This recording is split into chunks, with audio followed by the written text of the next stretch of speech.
Poisoned rain speared from an acid sky. The hunter scuttled, stumbled a dozen yards before throwing himself under shelter again. A building, he thought, hoped. Though for a second's blinding terror, the curved shape lifted, writhing, into a toothed maw of terror from which the darkness flowed out like the vomited stench of rotting bones. Serpents, tentacles, twisting arms reached down for him with what he would have sworn were tiny cobalt blue hands. But the burning rain was searing holes in his flesh, so he closed his eyes and flung himself among them. Then for a clear moment, his mind registered that they were blue-flowered vines. The sane times were fewer and fewer. It was hard to remember from one to the next. There was someone he had to find. He fumbled in the pocket of his coverall and found the dirty sheet of yellow-green flimsiplast on which someone, himself, had written, Han Solo, Ithor, the time of meeting.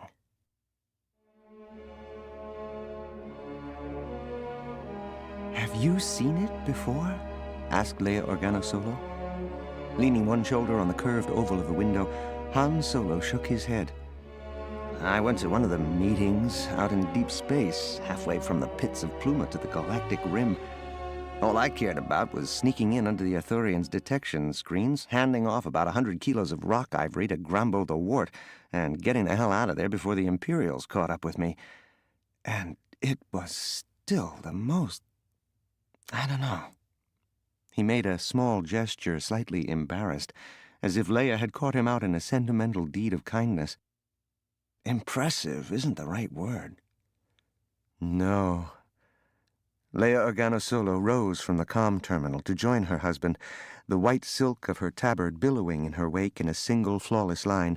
She'd seen the Ithorian star herds gather, the city-huge ships maneuvering among one another's deflector fields with the living ease of a school of shining fish.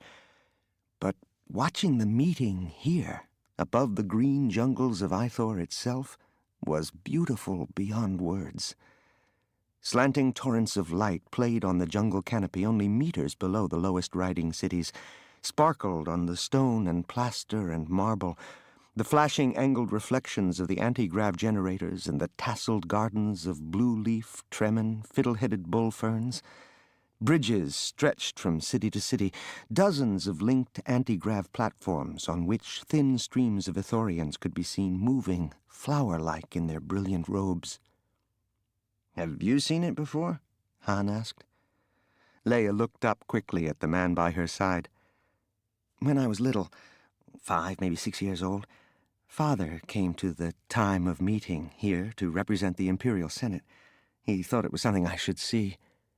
She was silent a moment, remembering the smiling man whom she'd never ceased to think of as her father, Bail Organa, the last prince of the House of Alderaan.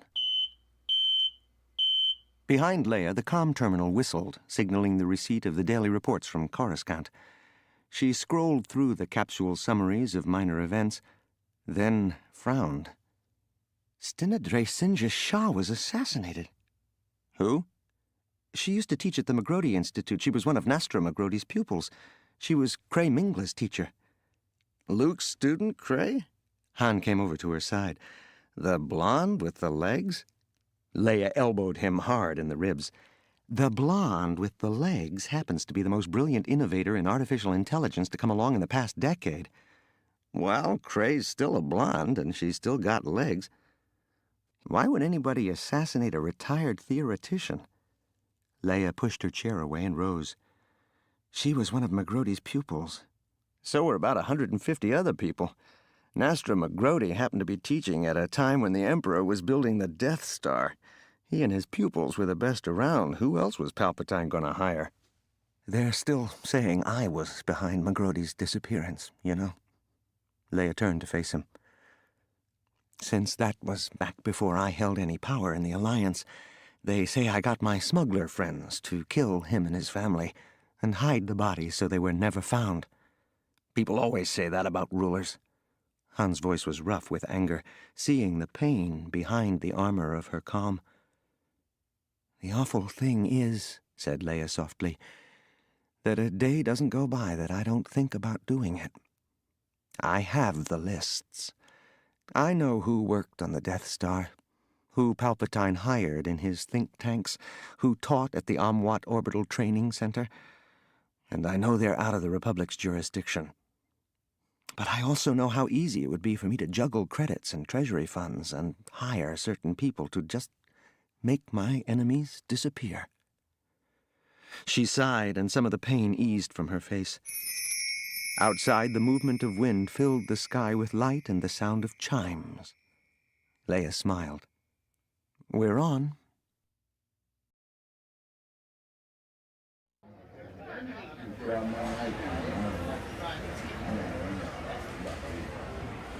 The herds ingathered, linked to form one great shining city of bright stone, dark wood, flashing glass, exuberant with greenery. An ululation of applause and welcome rippled from the crowd. Ithorians waved scarves and flowers. Your Excellency, Umwamulis, Ithorian liaison to the Senate, dipped her neck and spread her long arms in a graceful gesture of submission and respect. In the name of the herds of Ithor, welcome to the time of meeting. General Solo? Master Skywalker? Behind Leia, Luke inclined his head in response to the greeting. Then she saw her brother swing around as if at some sound, scanning the two-level arcades that flanked the meeting hall of the herd known as Cloud Mother, and she felt at the same moment the terrible sense of danger. Solo! The man sprang from the arcade's upper balcony, landed halfway up the steps, and raced toward them, arms outstretched.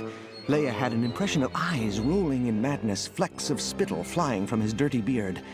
The Ithorian herd leaders closed on the man, but their reflexes were those of 1,000 generations of herbivores. The attacker was within a foot of Han as Luke stepped forward with no appearance of haste or effort and caught his claw-like fingers, flipping the man in a neat circle and laying him on the pavement. Kill you! Kill you! Gonna kill you all! Solo! Solo! This can't have been anything like a planned attempt, Luke said as the Ithorians carried the man away. I'll follow them to the medical bay and see if I can go into his mind a little, pick up who he is. I know who he is, said Han. Brother and sister regarded him in surprise. If that wasn't a ghost, and it might have been, I'd say it was about 50% of my old buddy Drub McCumb.